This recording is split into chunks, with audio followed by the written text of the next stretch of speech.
Hello my dear students. स्वागत है आपका ईएम स्टडी चैनल पे।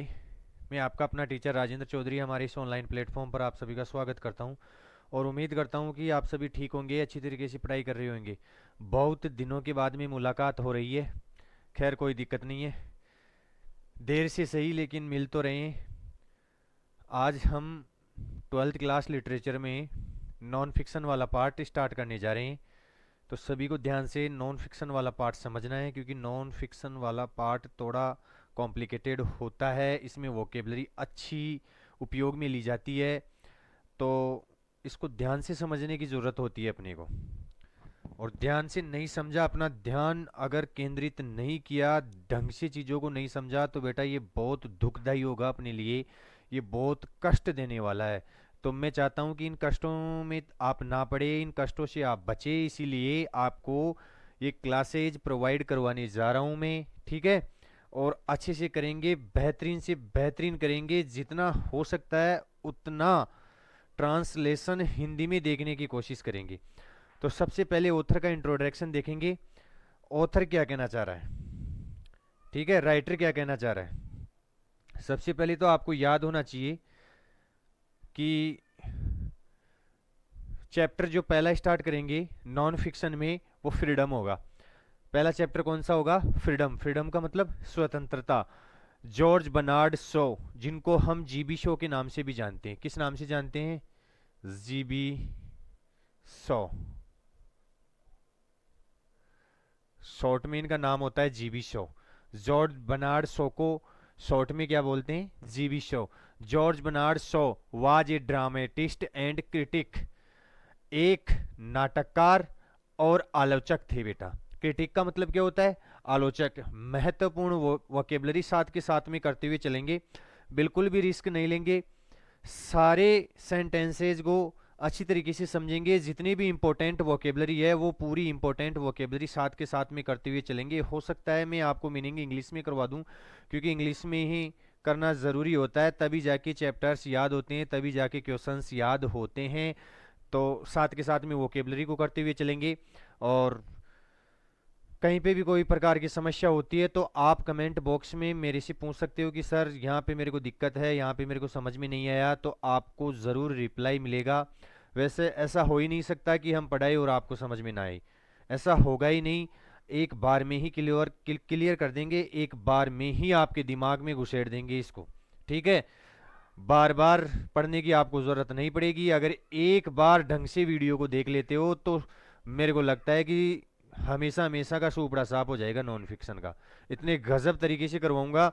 और फिर भी कोई दिक्कत होती है तो दोबारा वीडियो देखना है, और फिर भी कोई दिक्कत होती है तो फिर कमेंट बॉक्स में ज़रूर कमेंट करना है कि सर यहाँ पे दिक्कत हो रही है, ये प्रॉब्लम है, ये समस्या है। साथ के साथ ही हम क्वेश्चंस को सोल्व करते हुए चलेंगे। साथ के साथ में ही किसको सोल्व करते हुए चलेंगे? क्वेश्चंस को सोल्व करते हुए चलेंगे। तो सबसे पहले फ्रीडम स्टार्ट कर रहे हैं। फ्रीडम में जॉर्ज बर्नार्ड शो द्वारा लिखा गया है, ठीक है। जीबी शो इनको शॉर्ट में बोल देते हैं, जो कि एक नाटककार और एक क्या थे? क्रिटिक, आलोचक थे। His works as London newspaper critic of music and drama resulted the quintessence of Ibsenism। तो बेटा इनके जो कार्य हैं वो लंदन न्यूज़पेपर के जरिए जो संगीत की आलोचना है, क्रिटिक ऑफ म्यूजिक, इसका मतलब होता है संगीत की आलोचना, ठीक है। संगीत की आलोचना एंड ड्रामा, जो ड्रामा के बारे में ये आलोचक थे, संगीत के बारे में जो आलोचना इन्होंने की है, उनका रिजल्ट ये हुआ कि द क्वेंट सेंस ऑफ इब्सनिज्म, ये इसमें इसका परिणाम देख सकते हैं। एक मिनट, थोड़ी समस्या है, ठीक है। तो जो लंदन न्यूज़पेपर था उसके जरिए जो नाटक की और म्यूजिक की जो आलोचना थी, वो इनकी कृति, ये कृति का नाम दे रखा है बेटा, द क्वेंट सेंस ऑफ इब्सनिज्म, ये कृति का नाम दे रखा है। इसमें इसका परिणाम देख सकते हैं हम, ठीक है, कि ड्रामा और जो म्यूजिक का आलोचना, जो म्यूजिक की आलोचना इन्होंने की है, वो इनकी इस कृति में देखी जा सकती है। हिज फेमस प्लेज इंक्लूड, इनके जो प्रसिद्ध नाटक है उनमें देखो शामिल है, आर्म्स एंड, पहला है आर्म्स एंड द मैन, पहला नाटक कौन सा है इनका, arms and the man. Candida, दूसरा नाटक है इनका Candida and man and Superman, और दूसरा तीसरा है मैन एंड सुपरमैन। तो बेटा ये इनके प्रसिद्ध प्ले हो गए, जो इन्होंने प्रसिद्ध नाटक लिखे हैं वो इनके प्रसिद्ध नाटक हो गए। हिज वर्क्स प्रेजेंट ए फियरलेस इंटेलेक्चुअल क्रिटिसिज्म, इनका जो कार्य है वो निडर बुद्धिमता आलोचक को दिखाता है, आलोचना को दिखाता है। फियरलेस का मतलब होता है निडर, इंटेलेक्चुअल का मतलब होता है बुद्धिमता, और क्रिटिसिज्म का मतलब तो मैं बता ही चुका हूं। क्रिटिसिज्म का मतलब क्या होता है, क्रिटिसिज्म का मतलब आलोचना होती है। शुगर कोटेड, ठीक है, sugar coated by a pretended lightness of tone, जो टोन का हल्कापन है उसका बनावटी जो व्यवहार है वो शुगर कोटेड का काम करता है। मतलब जो भाषा को थोड़ा सा हल्कापन में रखते हैं वो इनके प्लेज में किसका काम करता है बेटा, शुगर कोटेड का। कहने का मतलब ये है कोई भी चीज है उसके ऊपर अगर शुगर की परत चढ़ा दी जाए तो वो मीठी लगती है। तो इस प्रकार से ये भाषा का प्रयोग करते हैं कि जो प्रिटेंडेंट का मतलब होता है बनावटी, यहीं से वोकेबलरी करते हुए चलना है अपने को। प्रिटेंडेंट का मतलब क्या होता है, बनावटी। इनकी जो टोन है, जो भाषा है, जो बोलने का तरीका है, उसके हल्केपन में जो बनावट होती है वो शुगर कोटेड का काम करती है। ही रेबेल्ड, रेबेल्ड का मतलब विद्रोह करते हैं। ही रिबेल्ड अगेंस्ट मडल्ड थिंकिंग, जो बुरी सोच होती है, मडल्ड का मतलब बुरी, ये ध्यान रख लेना। मडल्ड का मतलब क्या होता है, जो बुरी सोच होती है, इनके विद्रोह में थे। कहने का मतलब इनके विपक्ष में थे, इनके पक्ष में नहीं थे। एंड शॉक टू पंक्चर होलो प्रिटेंशंस, और क्या काम करते थे, पंक्चर होलो प्रिटेंसेंस, खोखला, होलो का मतलब क्या होता है, खोखला, प्रिटेंशंस जो झूठा बनावटी व्यवहार, जो दिखावटी व्यवहार होता था उनके प्रति क्या करते थे, ये शॉक्ट करते थे, हमेशा कोशिश करते रहते थे कि इसके अंदर क्या डाली जाए, थोड़ी भाषा हल्की डाली जाए, और शुगर कोटेड का काम करती थी वो, जो हल्की भाषा होती थी, जो टोन का लाइटनेस होता था, फियरलेस टोन ऑफ लाइटनेस, ठीक है, जो बनावटी इनकी भाषा होती थी वो शुगर कोटेड का काम करती थी। तो ये हमने ऑथर के बारे में देखा। एक बार मैं मिटा देता हूं और दोबारा से आपको थोड़ा चलत में बताता हूं, ठीक है, थोड़ा जल्दी देखते हैं। बेटा जी पढ़ना पड़ेगा, ऑथर का इंट्रोडक्शन बहुत ज़रूरी होता है। जॉर्ज बर्नार्ड शो, फ्रीडम किसके द्वारा लिखी गई है, जॉर्ज बर्नार्ड शो के द्वारा लिखी गई है, जो कि एक नाटककार और आलोचक थे, और इनका जो लंदन न्यूज़पेपर था उसका जरिए जो ये आलोचना करते थे ड्रामा और म्यूजिक की, वो इनकी कृति, ये नाम दे रखा है कृति का, इसमें देखी जा सकती है। इस फेमस प्लेज, कुछ इनके प्लेज दे रखे हैं फेमस, ठीक है। और ये भाषा का ऐसा प्रयोग, बुद्धिमत्ता का ऐसा प्रयोग करते थे कि शुगर कोटेड का काम करती थी, लाइटनेस रखते थे थोड़ी टोन में, तो वो शुगर कोटेड का काम करती थी इनके वर्क्स में, इनके कार्य में, ठीक है। तो ये यहाँ पे हमने जॉर्ज बर्नार्ड शो के बारे में देख लिया। इनका जन्म 1856 में हुआ था और मृत्यु 1950 में। कहने का मतलब भारत आज़ाद हुआ था उसके 2 साल बाद में, 3 साल बाद में, 15 अगस्त 1947 में भारत आज़ाद हुआ था, उसके 3 साल बाद में ही चल बसे थे, ठीक है। तो 1856 में इनका जन्म हुआ था, 1950 में इनकी मृत्यु हो गई थी। और ये तस्वीर तो आपको ज़रूर देखनी है, कितने अच्छे लग रहे हैं, ठीक है, शानदार तस्वीर है। तो तस्वीर से भी याद रखना है, क्या पता कभी हमारा दिमाग, देखो हमारा दिमाग पिक्चर के जरिए भी चीज़ों को ज़्यादा याद रख पाता है। तो एक बार फोटो को देखेंगे आप, ठीक है, फोटो के जरिए हो सकता है आपको कहीं पे भी ऐसी फोटो देखने को मिल जाए, कोई से भी लिटरेचर में, साहित्य में कहीं पे भी देखने को मिल जाए, तो सोच लेना ये कौन है, जॉर्ज बर्नार्ड शो है, ठीक है। तो ये ऑथर का इंट्रोडक्शन हो गया, आगे चलते हैं। देखो यहां से हर एक चीज कंप्लीट करते हुए चलेंगे, कुछ भी नहीं छोड़ेंगे। What is a perfectly free person, पहली लाइन में क्वेश्चन करते हैं। जो नॉन फिक्शन का पहला चैप्टर है फ्रीडम, जॉर्ज बर्नार्ड शो के द्वारा लिखा गया है, उसमें पहली ही लाइन में प्रश्न करते हैं, what is a perfectly free person, कि एक स्वतंत्र व्यक्ति कौन होता है, किसे हम एक स्वतंत्र पर्सन कह सकते हैं, स्वतंत्र व्यक्ति कह सकते हैं। तो एक पर्सन तो यहीं से हो गया है बेटा अपना, एक पर्सन तो यहीं से तैयार हो गया है, यहाँ से लेके यहाँ तक, क्योंकि मैं साथ के साथ क्वेश्चंस भी आपको कंप्लीट करवाता हुआ चलूंगा। What is a perfectly free person? एक पूर्ण रूप से स्वतंत्र व्यक्ति कौन है? ठीक है, अब इसका उत्तर देंगे आगे। तो पहला प्रश्न तो यहीं से निकल के आ जाता है अपना कि what is a perfectly free person? Why does George Bernard Shaw think that no person is perfectly free? कि कोई भी आदमी पूर्ण रूप से स्वतंत्र नहीं हो सकता। इसका उत्तर मिलेगा पहले पैराग्राफ में अपने को। ठीक है, तो क्वेश्चन से हमारा चैप्टर स्टार्ट हुआ है, what is a perfectly free person? कि एक स्वतंत्र व्यक्ति कौन है? एविडेंटली, एविडेंटली का मतलब होता है स्पष्ट रूप से, स्पष्ट रूप से ए पर्सन एक व्यक्ति, who can do what he likes, एक व्यक्ति जो पसंद करे वह कर सकता है। क्या वह फ्री पर्सन है? क्या वह स्वतंत्र व्यक्ति है? व्हेन ही लाइक्स, जब वह पसंद करे तब उस कार्य को करे, क्या वह व्यक्ति फ्री हो सकता है? क्या वह आदमी स्वतंत्र है?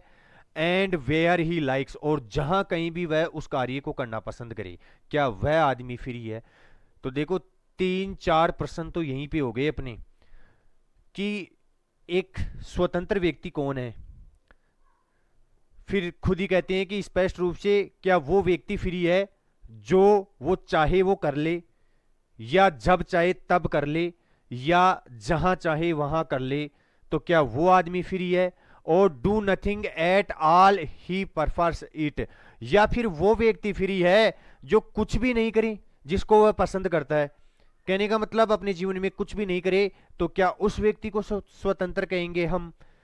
वेल, अच्छा, there is no such person, ऐसा तो कोई व्यक्ति नहीं है कि जो कुछ भी ना करे, ऐसा तो कोई व्यक्ति नहीं है।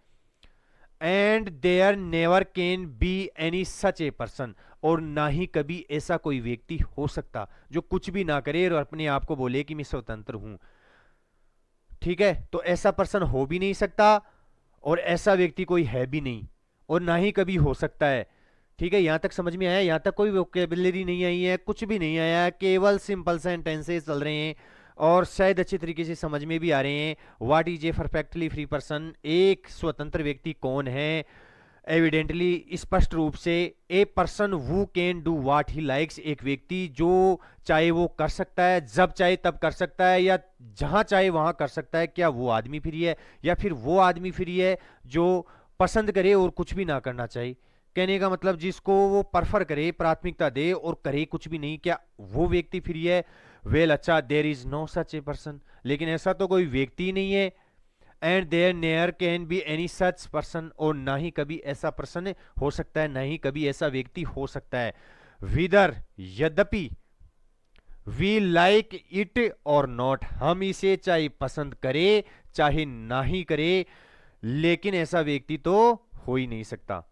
We must all sleep for 1/3 of our lifetime, हम, वी मस्ट, हमें अवश्य, मस्ट का प्रयोग हुआ है, मस्ट कंपल्सन को दिखाता है बेटा। ठीक है, we must all sleep for 1/3 of our lifetime, हमारे जीवन का 1/3 हिस्सा तो हम सोने में ही गुजार देते हैं, अवश्य ही सोना पड़ता है हमारे को। तो हम कैसे कह सकते हैं कि कोई व्यक्ति कुछ भी नहीं कर रहा है और वो फ्री है? इसका मतलब वो तो किसका गुलाम हो गया? नींद का गुलाम हो गया। तो 1/3 भाग, तो बेटा इस प्रश्न का उत्तर, ये जो पहला प्रश्न था ना हमारा, इस प्रश्न का उत्तर अब मिलने जा रहा है हमारे को, कि जॉर्ज बर्नार्ड शॉ ने ऐसा क्यों कहा कि कोई भी व्यक्ति फ्री नहीं हो सकता। ठीक है, उन्होंने कहा कि हम लगभग 1/3 भाग तो सोने में गुजार देते हैं हमारा जीवन का।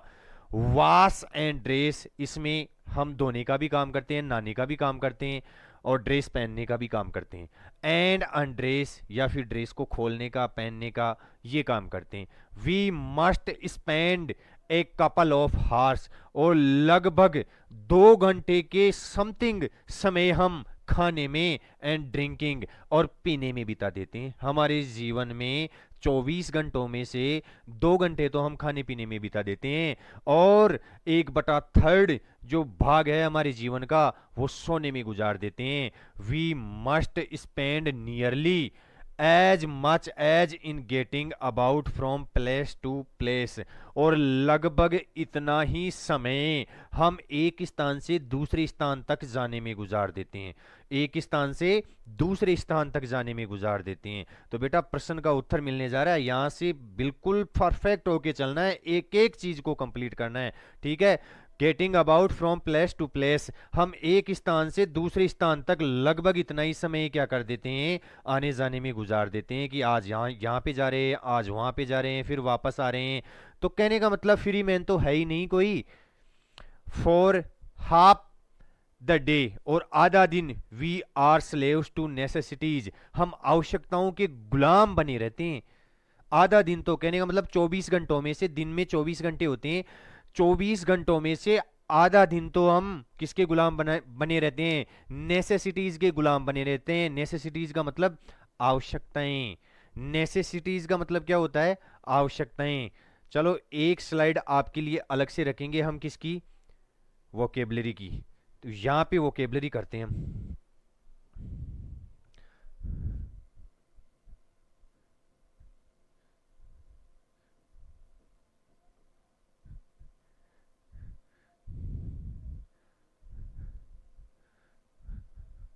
आवश्यकताएं,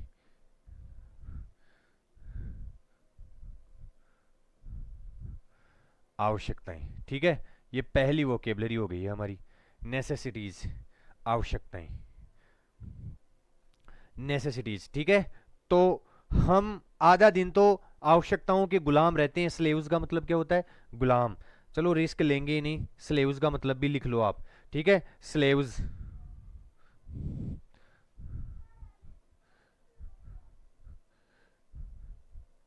गुलाम। ठीक है, हम किसके गुलाम रहते हैं, आवश्यकताओं के गुलाम रहते हैं। आधा दिन तो हम आवश्यकताओं के ही गुलाम रहते हैं। विच विच वी कैन नॉट श्रिक, जिनको हम टाल नहीं सकते, जिनको हम क्या नहीं कर सकते, टाल नहीं सकते। इंपॉर्टेंट वोकेबलरी यही है बेटा, श्रिक। श्रिक क्या आई है, इंपॉर्टेंट वोकेबलरी। तो तीसरी वोकेबलरी लिखो आप,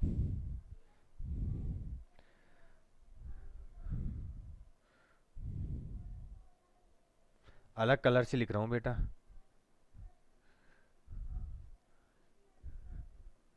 श्रिक।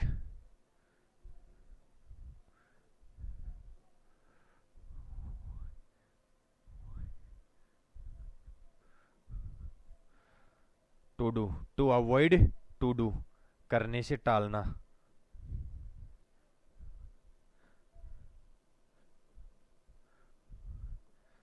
करने से टालना। ठीक है, इंपॉर्टेंट लगाना है तो लगाना है। ठीक है, श्रिक का मतलब क्या होता है, टू अवॉइड, टू डू, करने से टालना।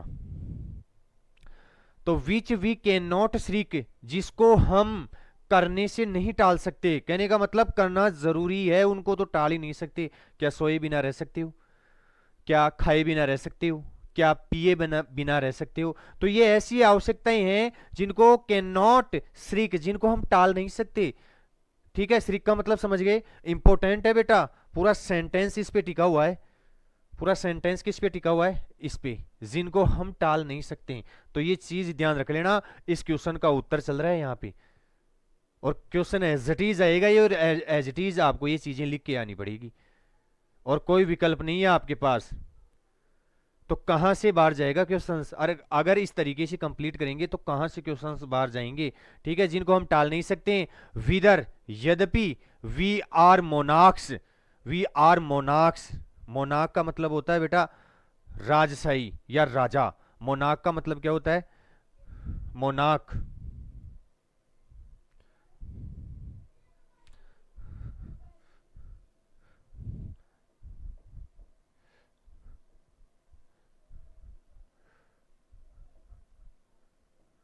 मोनाक का मतलब क्या होता है, राजा। ठीक है, चाहे हम राजा, किंग बोल सकते हो एक तरीके से, किंग, चाहे हम राजा ही क्यों ना हो। ठीक है, विदर, यद्यपि, वी आर मोनाक्स विथ 1000 स्लेव्स, चाहे हम ऐसा राजा ही क्यों ना हो जिसके कितने गुलाम हैं, हजारों गुलाम हैं।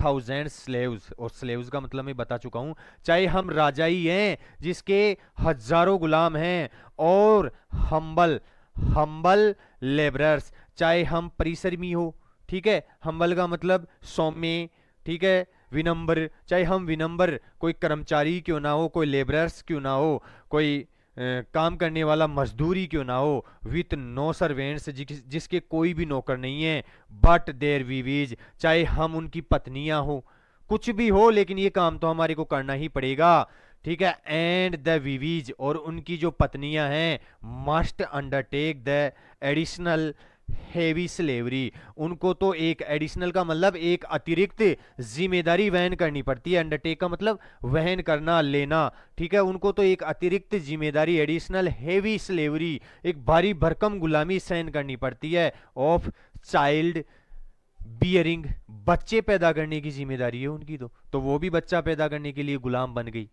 तो कहने का मतलब किसी भी तरीके से हम फ्री, परफेक्टली फ्री मैन हो ही नहीं सकते हैं। If the world is still to be peopled, अगर संसार में लोगों को रखना है, संसार में जनसंख्या रखनी है, संसार में अगर व्यक्ति रखने हैं, तो उनको तो बच्चा पैदा करना ही होगा, चाहे हम उनकी पत्नियां ही क्यों ना हो। कौन से व्यक्तियों की, जो ज्यादा कठिन परिश्रम करते हैं, उन व्यक्तियों की अगर पत्नी है तो उनको तो अतिरिक्त जिम्मेदारी वहन करनी पड़ती है बच्चा पैदा करने की, क्योंकि संसार में व्यक्ति रखने हैं, जनसंख्या रखनी है, अगर संसार में जनसंख्या रखनी है तो उनको बच्चा पैदा करना आवश्यक है। तो हम तो इन चीज़ों के गुलाम बने रहते हैं, ठीक है। तो ये चीज़ देखो, पहले क्वेश्चन से शुरू हुई है और यहाँ आके समाप्त हुई है, यहाँ आके हमारे क्वेश्चन का उत्तर मिला है हमारे को, कि इस तरीके से जॉर्ज बर्नार्ड शो कहना चाहते हैं कि कोई भी आदमी परफेक्टली फ्री नहीं हो सकता, क्योंकि हम लगभग एक तिहाई भाग तो सोने में गुजार देते हैं, 2 घंटे हम खाने पीने में गुजार देते हैं, और लगभग इतना ही समय हम आने जाने में गुजार देते हैं, और आगे देखो गेटिंग प्लेस, और half the day we are slaves to necessities, और आधा दिन तो हम किसके, आवश्यकताओं के गुलाम बने रहते हैं, विच कैन नॉट श्रिक, जिन्हें हम टाल नहीं सकते हैं, विदर वी आर मोनार्क्स, अगर हम कोई राजा भी हैं, विथ थाउजेंड स्लेव्स, जिसके हजारों गुलाम हैं, और हम्बल लेबरर्स, या हम कोई सौम्य या विनम्र मजदूर भी हैं, विथ नो सर्वेंट्स, जिसके पास कोई भी सेवक नहीं होते हैं, बट देयर विवीज, लेकिन उनके पत्नियां भी है ना अपन, तो भी हमारे को ये जिम्मेदारियां तो वहन करनी ही पड़ेगी। लेकिन बीवियों के लिए अलग से यहाँ पे जोड़ा है हमारे जॉर्ज बर्नार्ड शो ने, कि उन बीवियों को तो एक अतिरिक्त भारी भरकम गुलामी वहन करनी पड़ती है, कि बच्चा पैदा करने की गुलामी है, अगर संसार में लोगों को रखना है तो उनको बच्चा पैदा करना होगा। तो यहाँ तक आपको किसी भी प्रकार की समस्या नहीं होनी चाहिए, एक बार आप देख सकते हो, उसके बाद में बात करते हैं आगे, ठीक है। वोकेबलरी में आपको अलग से दिखा दूंगा,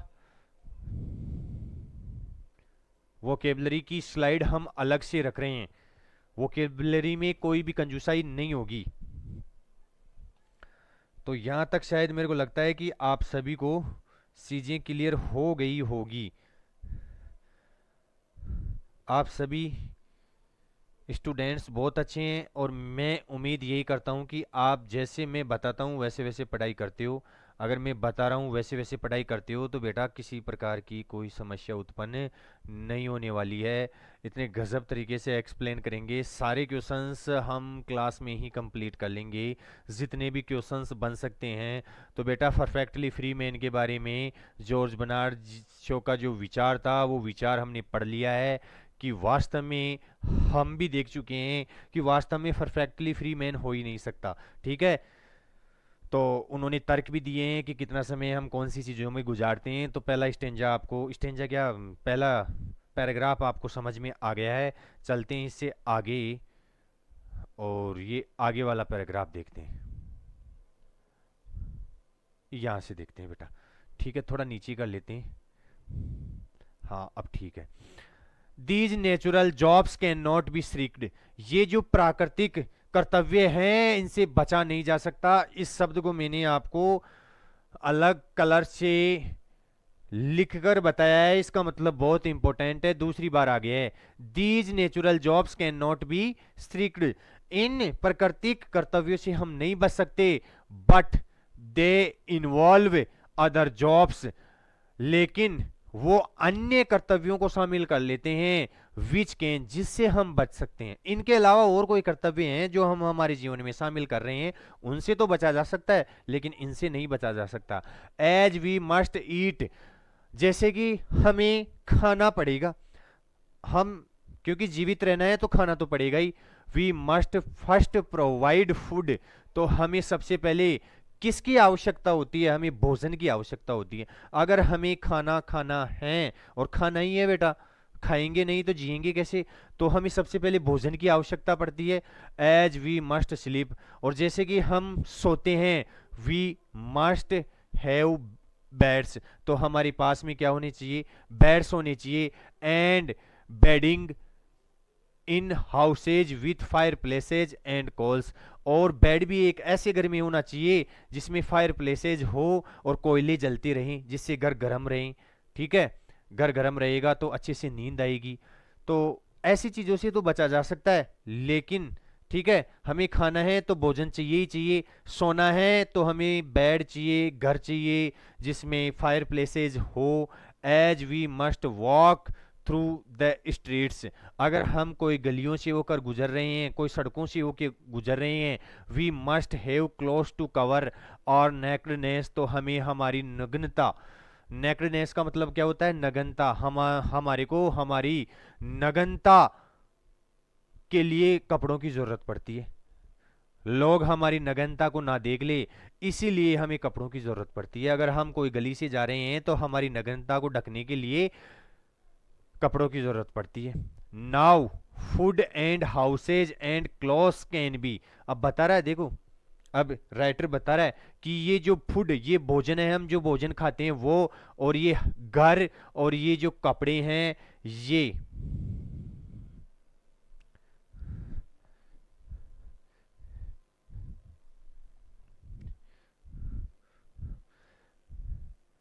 प्रोड्यूस्ड बाय ह्यूमन लेबर, ये किसके द्वारा उत्पन्न होते हैं, किसके द्वारा उत्पादित होते हैं? ये मानव श्रम के द्वारा उत्पादित होते हैं। मानव इनको बनाता है, भोजन को मानव बनाता है, कपड़ों को मानव बनाता है, घरों को मानव बनाता है। But when they are produced they can be stolen, अगर वे इन्हें उत्पन्न करते हैं तो इन्हें चुरा भी सकते हैं। स्टोलन का मतलब क्या होता है? चुराना। तो वह इन कपड़ों को इनको चुरा भी सकते हैं, इन मकानों को इनको चुरा भी सकते हैं। इफ यू लाइक हनी, जैसे कि तुम्हें शहद पसंद है, you can let the bees produced it by there labour, तो तुम मधुमक्खियों को, जैसे देखो मधुमक्खियां मेहनत करती है, ये कह रहे हैं कभी कि देखो किस प्रकार से लोग एक दूसरे को गुलाम बना रहे हैं, किस प्रकार से एक दूसरे को अपनी तरफ गुलामी की तरफ खींच रहे हैं। ठीक है, कैसे लोगों से काम करवाते हैं। जैसे हमारे को भोजन की इनकी आवश्यकता होती है, तो हम लोग इसे प्रोड्यूस करते हैं, लोग इसे उत्पादित करते हैं, लोग इसे बनाते हैं, तो हम इन्हें चुरा भी तो सकते हैं। जैसे कि हम मधुमक्खियां शहद उत्पन्न करती हैं, और शहद हम मधुमक्खियों को उत्पन्न करने के लिए छोड़ देते हैं कि मधुमक्खियां इनको उत्पन्न करेगी, शहद को उत्पन्न करेगी। ठीक है, then steal it from them, और फिर हम इसी शहद को मधुमक्खियों से चुरा लेते हैं। ठीक है, इस प्रकार से हम कर सकते हैं ये काम, भोजन में, घरों में, कपड़ों में, इस प्रकार से ये काम कर सकते हैं। प्रोड्यूस्ड देयर लेबर, तो हम मधुमक्खियों को उनके श्रम के द्वारा ये शहद उत्पन्न करने के लिए छोड़ सकते हैं, और फिर बाद में मधुमक्खियों से चुरा सकते हैं। If you are too lazy to get about from place to place, अगर तुम इतने आलसी हो, देखो बेटा टू टू का प्रयोग हुआ है, और मेरे प्रिय विद्यार्थियों, आपको कंजंक्शन वगैरह पढ़ना पड़ता है, आपको सिंथेसिस पढ़ने पड़ते हैं, सिंपल कंपाउंड कॉम्प्लेक्स सेंटेंसेज पढ़ने पड़ते हैं, वहाँ पे इन पेयर्स की ज़रूरत पड़ती है। तो टू टू का पेयर बना है बेटा, ये नेगेटिविटी को दिखाता है, इतनी एक्सेस को दिखाता है, मतलब इतनी ज़्यादा क्वालिटी को दिखाता है कि चीज़ नेगेटिव हो जाती है। देखो, you are too lazy to get about the place to place, अगर तुम इतने आलसी हो कि एक स्थान से दूसरे स्थान तक नहीं जा सकते हो। अब नहीं शब्द यहाँ पे नहीं है, लेकिन फिर भी मैं समझ गया कि टू टू का प्रयोग हुआ है, इसीलिए नेगेटिविटी का प्रयोग हुआ है। You are too lazy to get about from place to place on your own legs, तुम अपने पैरों से एक स्थान से दूसरे स्थान तक नहीं जा सकते हो, इतने आलसी हो कि एक स्थान से दूसरे स्थान तक अपने पैरों से नहीं जा सकते हो। You can make a slave of horse, तो तुम एक घोड़े को गुलाम बना सकते हो। किसको गुलाम बना सकते हो? एक घोड़े को गुलाम बना सकते हो। And what you do to a horse or be, और जो कुछ भी तुम इस घोड़े के और इस मधुमक्खियों के, इन मधुमक्खियों के साथ में जो करते हो, you can also to do a man or women, तुम ऐसा ही काम एक व्यक्ति के साथ में, एक वुमन के साथ में कर सकते हो, और ए चाइल्ड, और एक बच्चे के साथ में कर सकते हो। क्योंकि तुम जानवरों के साथ में जो काम कर सकते हो, इनको अपना गुलाम बना सकते हो, इनसे अपना काम निकलवा सकते हो। जैसे मधुमक्खियों को शहद इकट्ठा करने के लिए आप छोड़ सकते हो और बाद में इसको चुरा सकते हो। आप इतने आलसी हो गए हो, इतने लेजी हो गए हो कि आप घोड़े का उपयोग करते हो, ठीक है, इतने लेजी हो गए हो कि अपने पैरों से एक स्थान से दूसरे स्थान तक नहीं जा सकते हो, तो घोड़े का प्रयोग करते हो। इसका मतलब आपने घोड़े को और मधुमक्खियों को क्या बना लिया है? गुलाम बना लिया है। और जो इनके साथ आपने किया है वही आप एक मैन और वुमन के साथ में कर सकते हो, एक बच्चे के साथ में कर सकते हो। You can get the upper hand of them by force, और तुम इनके ऊपर दबाव बना सकते हो, ठीक है, अपने हाथों से इनके ऊपर दबाव बना सकते हो, और फ्रॉड या किसी धोखे के द्वारा इनके ऊपर ये काम कर सकते हो, ट्रिकेरी या किसी चालबाजी के द्वारा ये काम कर सकते हो। एनी सॉर्ट, जो कोई भी तरीका हो, आप इनके ऊपर अप्लाई करके इनको गुलाम बना सकते हो। और इवन बाय टीचिंग देम, यहां तक कि तुम इनको सिखाने के जरिए गुलाम बना सकते हो। Teaching them that is there religious duty, और इन्हें ये सिखा सकते हो कि ये तो तुम्हारा धार्मिक कर्तव्य है।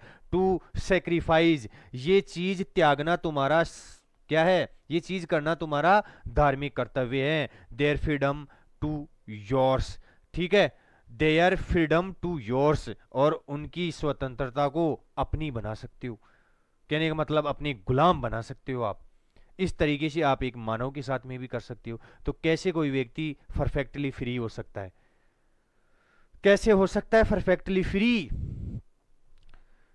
पहला प्रश्न आया, क्या प्रश्न आया था? पहला प्रश्न आया बेटा, इस प्रश्न का उत्तर आपको मिल गया।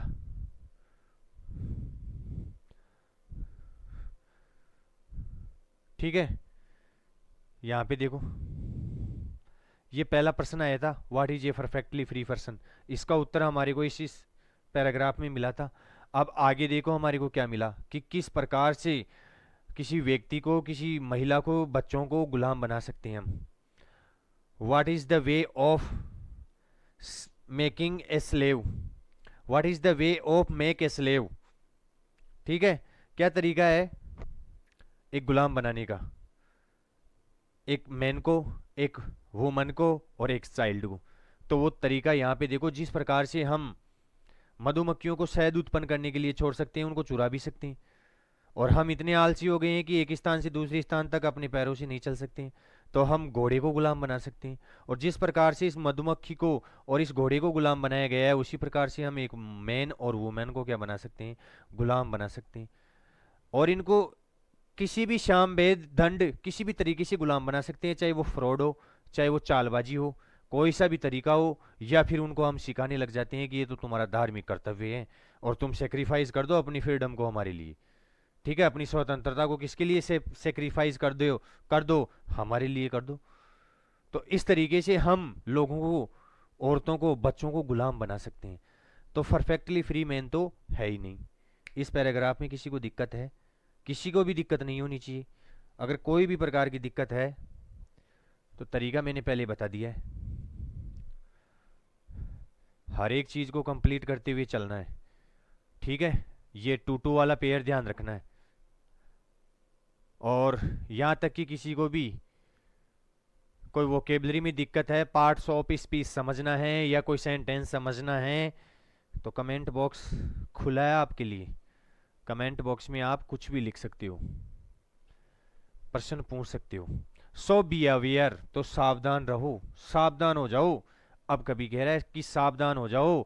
If you allow any person और क्लास ऑफ पर्सन्स, आप किसी भी व्यक्ति को अलाउ कर रहे हो, अनुमति दे रहे हो, या किसी भी व्यक्तियों के समूह को अनुमति दे रहे हो to get upper hand of you, अपने ऊपर अधिकार का, अपर हैंड का मतलब होता है किसी के ऊपर हम रौब जमाते हैं उसे अपर हैंड बोलते हैं।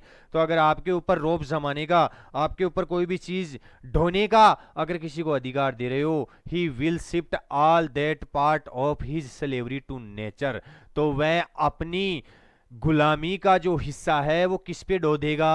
नेचर। किस पे डो देगा? नेचर, प्रकृति पे डो देगा। He will shift all that part of his slavery to nature, वह अपनी गुलामी का हिस्सा प्रकृति पे डो देगा, प्रकृति पे डाल देगा। That can be shifted on to your soldier, जो तुम्हारे कंधों पे लाद दी जा सकती है। कैन बी का प्रयोग हुआ है, ठीक है। तो यही गुलामी तुम्हारे कंधों पे लाद दी जा सकती है। तो आप किसी भी ऐसे पर्सन को अलाउ नहीं कर सकते। अगर आप अलाउ करते हो तो वह अपनी गुलामी नेचर के ऊपर डाल देगा और नेचर से फिर वो गुलामी आपके कंधों पे आ सकती है, उसमें कोई दो राय नहीं है, आपके ऊपर आएगी वो गुलामी। And you will find your self working from 8 to 14 hours a day, और तुम अपने आप को पाओगे काम करते हुए लगभग 14 घंटे एक दिन में। अपने आप को गुलाम बना लोगे 14 घंटों के लिए, 14 घंटे पाओगे आप काम करते हुए एक दिन में। If you had only yourself and your family to provide for, provide for का मतलब लिखो, प्रोवाइड फॉर फ्रेजल वर्ब है बेटा। क्या है? Phrasal verb.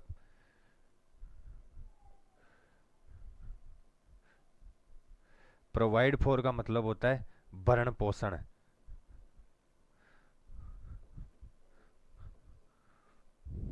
या पालन पोषण।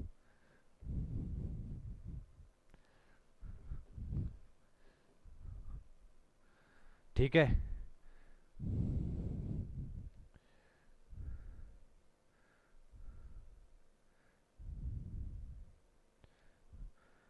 इसकी एक और फ्रेजल वर्ब होती है, ठीक है, अभी याद नहीं आ रही मेरे को। ब्रिंग अप,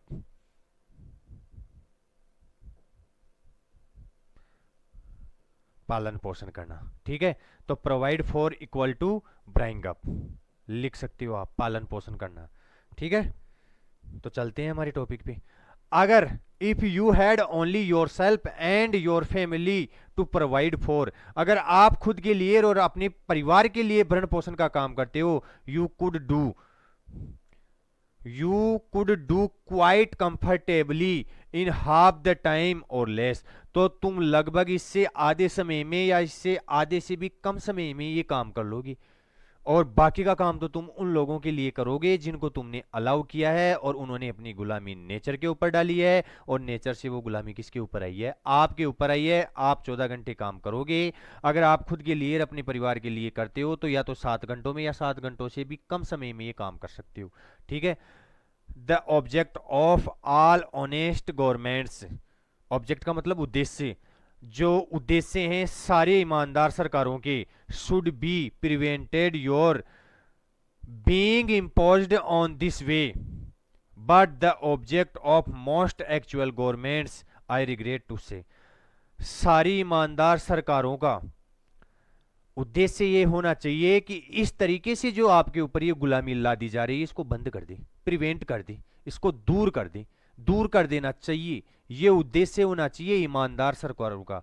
तो बेटा जी ये क्वेश्चन निकल के आएगा कि what is the view of George Bernard Shaw about honest government, ईमानदार सरकारों के लिए जॉर्ज बर्नार्ड शो के क्या विचार हैं, क्या सोचते हैं वो ईमानदार सरकारों के इनके लिए। ये सोचते हैं कि ऐसी गुलामी जो किसी पर्सन को हम अलाउ करते हैं और वो नेचर पे थोप देता है, नेचर के जरिए वो हमारे ऊपर आ जाती है, तो इसको बंद कर देना चाहिए ईमानदार सरकारों का, लेकिन वो ऐसा नहीं करते हैं। But the object of most actual governments, लेकिन जो वास्तविक सरकारें हैं उनका जो वास्तविक उद्देश्य है वो तो अलग ही है। आई रिग्रेट टू से, मुझे दुख होता है ऐसे कहते हुए। रिग्रेट का मतलब होता है पश्चाताप, दुख, ठीक है। रिग्रेट लिख लो बेटा, regret.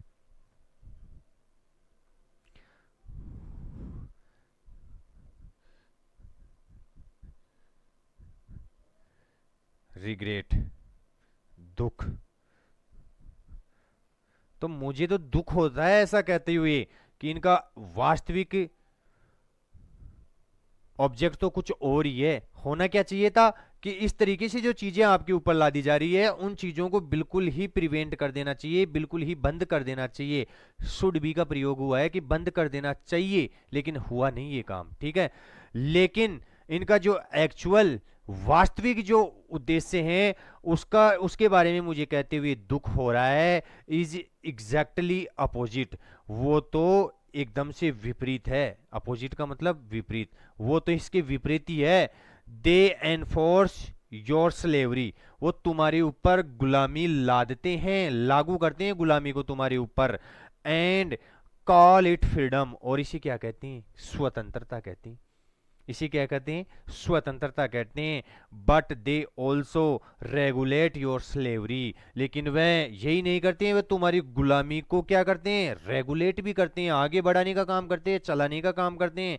Keeping the grid of your masters with in certain bounds, और तुम्हारे जो मास्टर है, तुम्हारा जो मास्टर वर्ग है, तुम्हारे ऊपर जो गुलामी थोपते हैं, उनके लालच को एक सीमा, एक बाउंड, एक बाउंड्री तक बनाए रखते हैं। उनके लालच की सीमा को एक बाउंड्री तक क्या करते हैं? रहते हैं, बनाए रहते हैं। वेन चैटल स्लेवरी, जब बंधुआ मजदूरी, चैटल का मतलब होता है बंधुआ मजदूरी, बंधुआ गुलामी, ठीक है। लिख लो, बहुत अच्छा शब्द है, CHATTEL।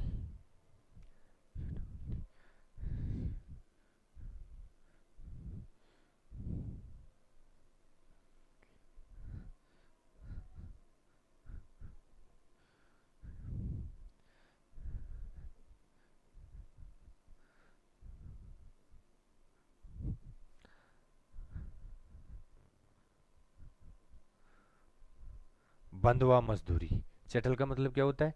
बंधुआ मजदूरी। लेकिन when chattel slavery of the Negro, जो नीग्रो लोगों की जो बंधुआ मजदूरी है, निग्रो लोगों का यहाँ पे देखो जिक्र हुआ है, ठीक है। Chattel slavery of the negro cost more than wage slavery, तो उनकी जो वेज स्लेवरी है, जो वेतनिक स्लेवरी है, उससे ज्यादा जब उनकी प्राइस हो जाती है, जो उनकी लागत हो जाती है, कॉस्ट का मतलब क्या होता है? लागत। दे एबोलिश चैटल स्लेवरी, तो वह ये जो बंधुआ गुलामी है इसको एबोलिश कर देते हैं। एबोलिश का मतलब समाप्त कर देना। एबोलिश का मतलब क्या होता है? समाप्त कर देना। 8वें नंबर की लिखो।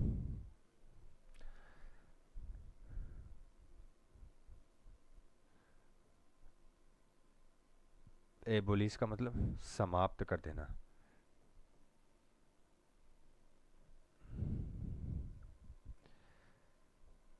ठीक है।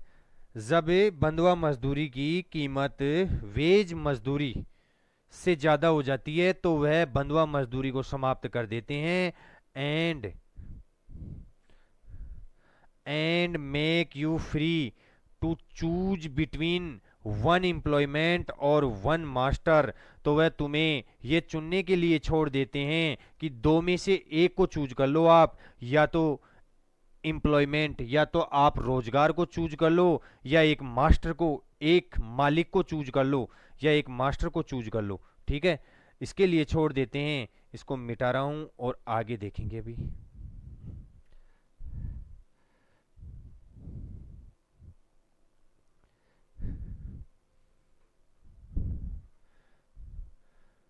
तो तुम्हें कोई चॉइस नहीं देते हैं बेटा, जब तुम्हारी बंधुआ मजदूरी की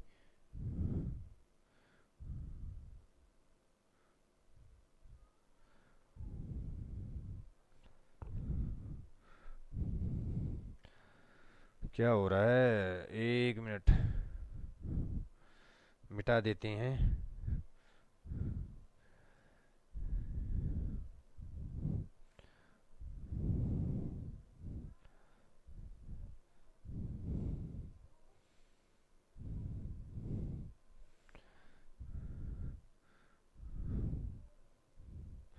तो तुम्हें चूज करने के लिए छोड़ दिया जाता है कि तुम्हारे को या तो रोजगार चूज कर लेना है, या फिर एक मालिक पकड़ लेना है।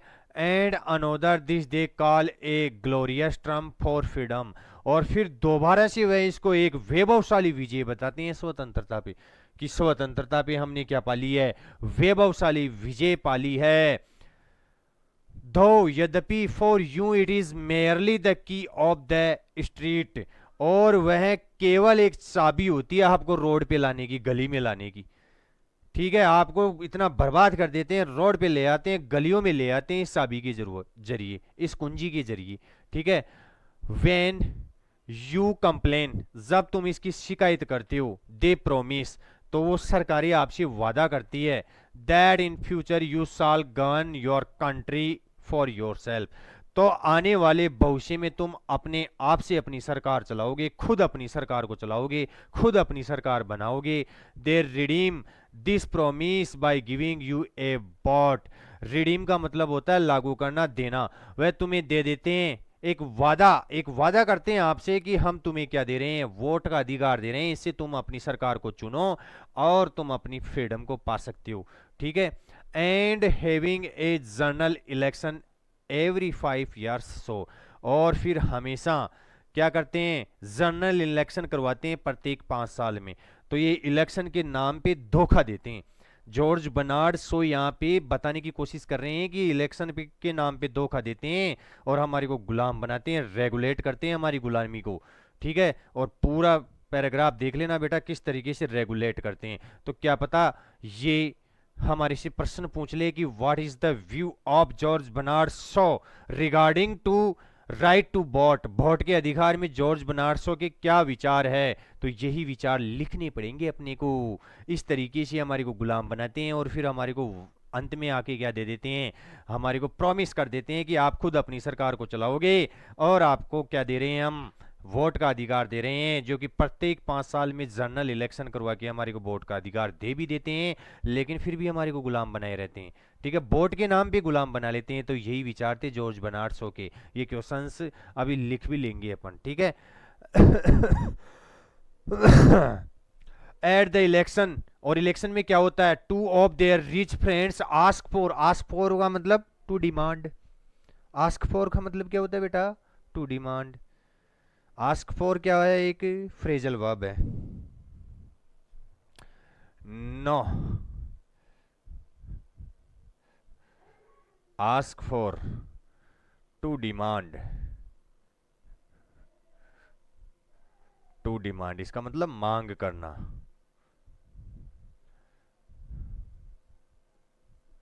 मांग करना।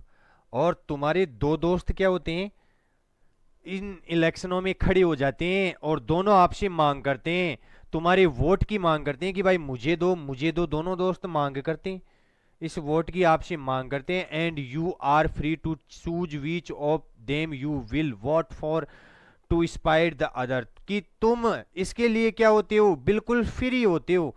ठीक है, आप बिल्कुल फ्री होते हो कि आप इनमें से एक को चूज कर सकते हो, दूसरे को छोड़ सकते हो। आप इनमें से एक को छोड़ के दूसरे को चूज करने के लिए फ्री होते हो। A choice which leaves you know free, एक ऐसी चॉइस होती है जो भी हमारे को फ्री नहीं छोड़ती है, वो भी स्वतंत्रता नहीं देती है, उसमें भी दोनों दोस्त ही होते हैं।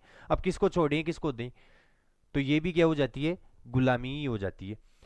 देन यू वर बिफोर, जैसे कि तुम पहले फ्री थे ना, वैसे फ्री नहीं रहते हो, फिर तुम ज्यादा गुलामी में हो जाते हो कि भाई कौन से को दें कौन से को नहीं दें, तो दोनों ही तुम्हारे दोस्त हैं। ठीक है, और दोनों उलझन के बीच में आपको छोड़ देते हैं। As it does not reduce your hours of labour by a single minute, और यहाँ तक कि ये तो तुम्हारा जो परिश्रम के जो घंटे हैं उनमें से 1 मिनट भी कम नहीं करती ये चीज।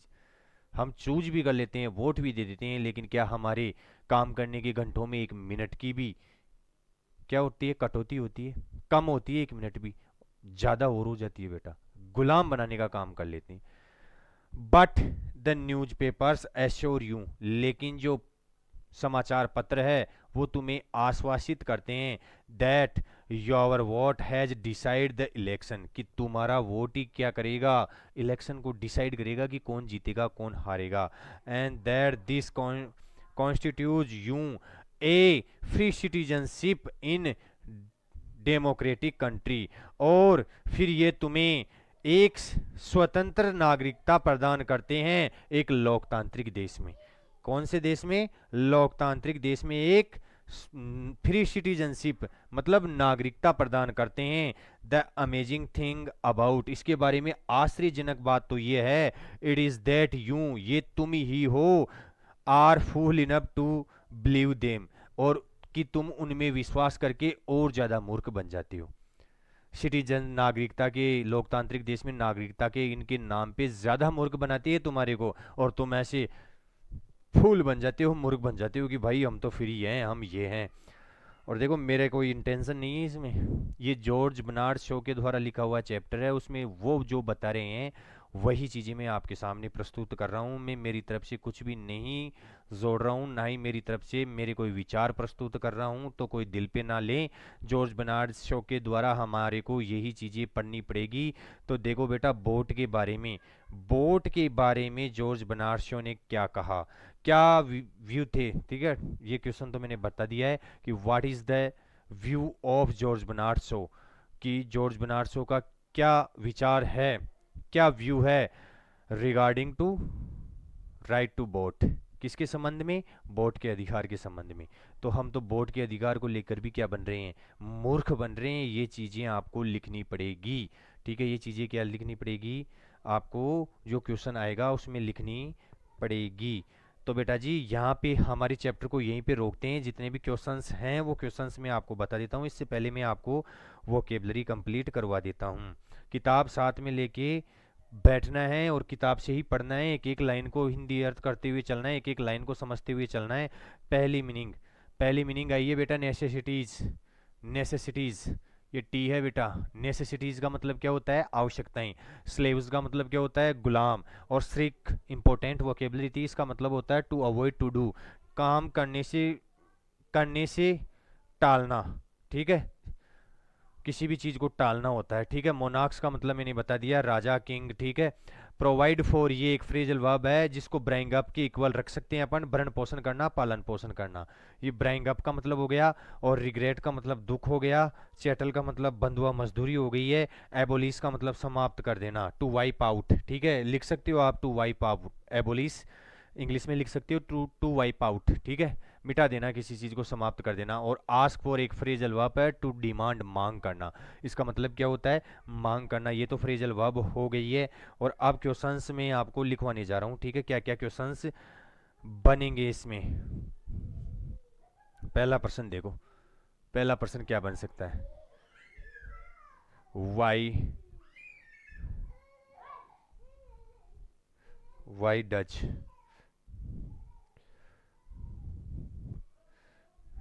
Y does GB Shaw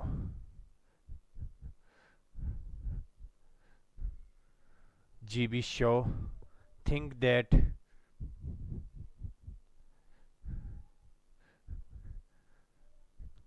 think that no man is a perfectly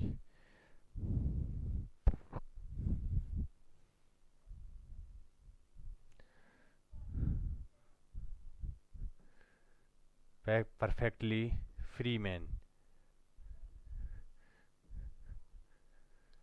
ठीक है। प्रश्न समझ में आया?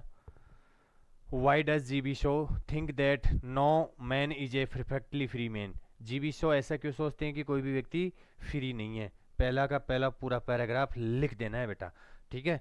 दूसरा प्रश्न देखो,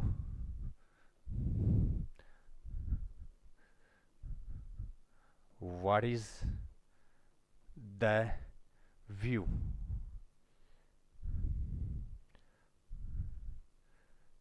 व्यू ऑफ जीबी शो? अब जीबी लिख देता हूँ, आप समझ जाओगे, ठीक है। What is the view of GB Shaw भी लिख लो रे। G B Shaw about man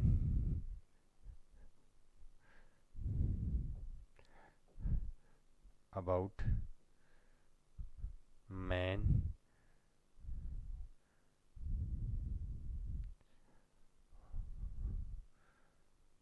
woman, यही कर लो, and child slavery.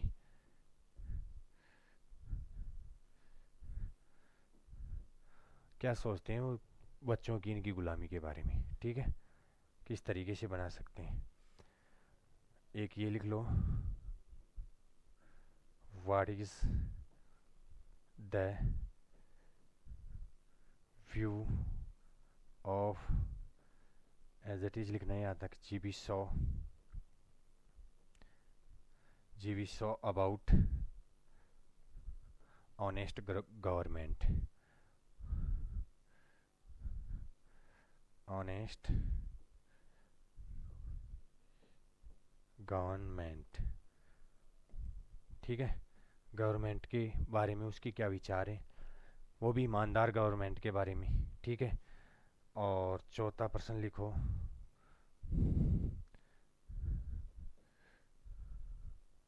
What is the view of GB Shaw about right to vote, about right to vote. ठीक है, vote के बारे में उसके क्या विचार है। इतने क्वेश्चन बन गए हैं बेटा। ठीक है, तो एक बार क्वेश्चंस को देखेंगे, उसके बाद में हमारी वार्ता को यहीं पे विराम देंगे हम। तो बेटा, why does GB Shaw think that no man is perfectly free man. ठीक है, ऐसा क्यों सोचते हो कि कोई भी व्यक्ति फ्री नहीं है। और what is the view of GB Shaw about man, women and child slavery. ठीक है, वे आदमी, औरतें और बच्चों की गुलामी के बारे में क्या विचार है उनके। ठीक है, what is the view of GB Shaw about honest government, ईमानदार सरकारों के बारे में क्या विचार है उनके। What is the view of GB Shaw right to vote, right to vote के बारे में उनके क्या विचार है, वोट के नाम पे कैसे हमारे को पागल बनाया जाता है।